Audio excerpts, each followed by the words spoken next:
ಚಲಿಸುತ್ತಿದ್ದ Dio bike ನಲ್ಲಿ ಬೆಂಕಿ ಹೊತ್ತುಕೊಂಡಿದೆ. ಹೊಸೂರು ಬೆಂಗಳೂರು ಮುಖ್ಯ ರಸ್ತೆಯಲ್ಲಿ ನಡೆದಿರುವಂತಹ ಅಗ್ನಿ ಅವಘಡ ಇದು. ಎಲೆಕ್ಟ್ರಾನಿಕ್ ಸಿಟಿ ಬಸ್ ನಿಲ್ದಾಣದ ಬಳಿ ಬೈಕ್ ಹೊತ್ತಿ ಉರಿದಿದೆ. ಇಂಜಿನ್ ನಲ್ಲಿ ಶಾರ್ಟ್ ಸರ್ಕ್ಯೂಟ್ ನಿಂದ ಕಾಣಿಸಿಕೊಂಡಿರುವಂತಹ ಬೆಂಕಿ ಕಾಣಿಸಿಕೊಳ್ತಾ ಇದ್ದಂತೆ ಡಿಯೋವನ್ನ ಸೈಡ್ಗೆ ನಿಲ್ಲಿಸಿದ್ದಾನೆ ಸವಾರ. ಬೈಕ್ ಸವಾರನ ಸಮಯ ಪ್ರಜ್ಞೆಯಿಂದ ಭಾರಿ ಅನಾಹುತ ತಪ್ಪಿದೆ. ದೃಶ್ಯಗಳಲ್ಲಿ ನೋಡ್ತಾ ಇದ್ದೀರಾ, ಇದೇ ಡಿಯೋ ಬೈಕ್ ಇದ್ದಕ್ಕಿದ್ದಂತೆ ಹೊತ್ತಿ ಉರಿದಿದೆ. ಇಂಜಿನ್ ನಲ್ಲಿ ಶಾರ್ಟ್ ಸರ್ಕ್ಯೂಟ್ ಆಗಿದ್ರಿಂದಾಗಿ ಬೆಂಕಿ ಕಾಣಿಸಿಕೊಂಡಿದೆ ಅಂತ ಹೇಳಲಾಗ್ತಾ ಇದೆ. ಇಲ್ಲಿ ಸವಾರನ ಸಮಯ ಪ್ರಜ್ಞೆಯನ್ನ ಮೆಚ್ಚಲೇಬೇಕು. ತಕ್ಷಣ ಬೈಕ್ ಸವಾರ ಸಮಯ ಪ್ರಜ್ಞೆ ಮೆರೆದಿದ್ದಾನೆ. ಇದರಿಂದಾಗಿ ಭಾರಿ ಅನಾಹುತ ತಪ್ಪಿದೆ. ಬೆಂಕಿಯನ್ನ ನಂದಿಸುವಲ್ಲಿ ಸ್ಕೂಟಿ ಚಾಲಕ ಯಶಸ್ವಿಯಾಗಿದ್ದಾನೆ. ಫೈರ್ ಎಕ್ಸ್ಟಿಂಗ್ವಿಷರ್ ನಿಂದ ಬೆಂಕಿಯನ್ನ ನಂದಿಸಿದ್ದಾನೆ ಚಾಲಕ. ದೃಶ್ಯಗಳಲ್ಲಿ ನೋಡ್ತಾ ಇದ್ದೀರಾ, ಬೆಂಕಿ ಹೊತ್ಕೊಳ್ತಾ ಇದ್ದಂತೆ ಅದನ್ನ ಸವಾರ ಸೈಡಿಗೆ ತಂದು ನಿಲ್ಲಿಸ್ತಾನೆ.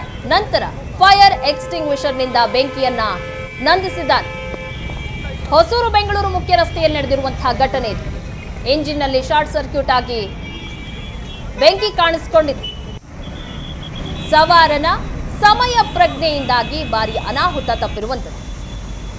ದೃಶ್ಯಗಳಲ್ಲಿ ನೋಡ್ತಾ ಇದ್ದೀರಾ, ಈ ರೀತಿ ಬೆಂಕಿ ಹೊತ್ತಿ ಉರಿತಾ ಇದ್ದಂತೆ ಸವಾರ ಬೈಕನ್ನ ಸೈಡಿಗೆ ನಿಲ್ಲಿಸಿ ಮತ್ತೊಂದು ಕಡೆ ಬೆಂಕಿಯನ್ನ ನಂದಿಸಿದ್ದಾನೆ.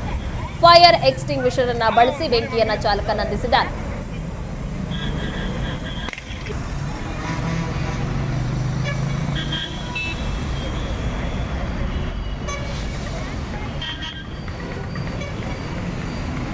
ದೃಶ್ಯಗಳಲ್ಲಿ ನೋಡ್ತಾ ಇದ್ದೀರಾ, ಹೊಸೂರು ಬೆಂಗಳೂರು ಮುಖ್ಯ ರಸ್ತೆ, ಸಾಕಷ್ಟು ವಾಹನಗಳು ಓಡಾಡುವಂತಹ ರಸ್ತೆ ಇದು.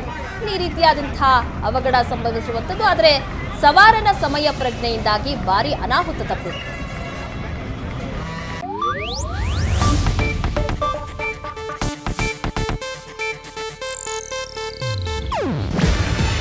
ಇದು ಏಷ್ಯಾನೆಟ್ ನ್ಯೂಸ್ ನೆಟ್ವರ್ಕ್ ಪ್ರಸ್ತುತಿ. ನೀವು ನೋಡ್ತಿದ್ದೀರಾ ಏಷ್ಯಾನೆಟ್ ಸುವರ್ಣ ನ್ಯೂಸ್.